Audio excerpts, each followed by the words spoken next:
Good morning, Connect Church, and all my other friends who are tuning in this morning. How's your Monday going? This is our Monday morning devotion. I'm Charles Wolf, Director of Men's Ministries at Connect Church in Ventura, and I'm glad you're here.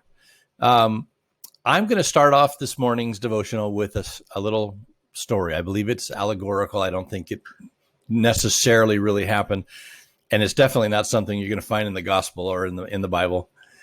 But it's very illustrative. And here's what happened. Small country church gets assigned by their denomination, a new pastor. Not all denominations do that, but this one did. They assigned a new pastor to this little church. And he was young and he moved cross country, settled his family into the parsonage, gets up on the very first Sunday. Everyone's got smiling eyes, welcoming faces, and he preaches a really strong sermon. And the people are like, wow, challenged. So throughout the week, he's meeting people, he's going and visiting, he's making phone calls, he's getting to know the community and the merchants in the community and the farmers in the community. And the next week rolls around, it's a little bit bigger crowd. And he looks out and he preaches the same exact sermon. A couple of the board members, no official meeting, nothing, that big a deal, but they chat with each other and they just say, he just moved across country. He's getting his wife and kids settled in. He probably just forgot, or possibly didn't have enough time to study with moving. So they just let it go. They like the guy, so they just let it go. Third Sunday, young man gets up and preaches the same sermon.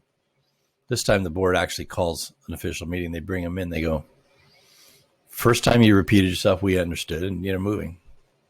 But you've now preached the same exact sermon 3 times in a row. When will we hear a new sermon? He said, when you are demonstrating the first one, I'll move on to another one. When you're living it, we'll get another sermon. Well, again, apocryphal. I don't know if it really happened anywhere. Who knows? It may have happened somewhere, but I don't know where. But it was quite a challenge when I did hear that story, because I have a tendency to really get stuck on certain passages as in my own devotional studies until literally God finally drives the message home and I start realizing I can't just read that and move on. I have to read that and I have to make it part of who I am. I have to make it part of how I live. I'm looking over my other screen here. John 14:21. This is Jesus speaking. He says, he who has my commandments and keeps them, it is he who loves me. And he who loves me will be loved by my Father, and I will love him and manifest myself to him. He who has my commandments and keeps them. So I'm not trying to repeat the same message over again. I am trying to challenge us. And you think, well, goodness sakes, everyone else is giving us all these great words of encouragement during all this stay-at-home stuff, and they're all trying to uplift us and bring us, joy and peace. And I'm saying, yes, I am trying to do that. And here's how. If you know the word, you need to do the word. If you've heard the message, you need to live the message. In fact, if you've heard the gospel, you need to be the gospel lived out before the friends and loved ones that God is surrounding you with right now. And maybe it's the people you're quarantined at home with. Maybe it's those few people you get to see out and about. Certain businesses and things are staying open because they're considered essential, and you have to go there and be the gospel before the eyes of those people. How can we do that? Well, hear the commandments of God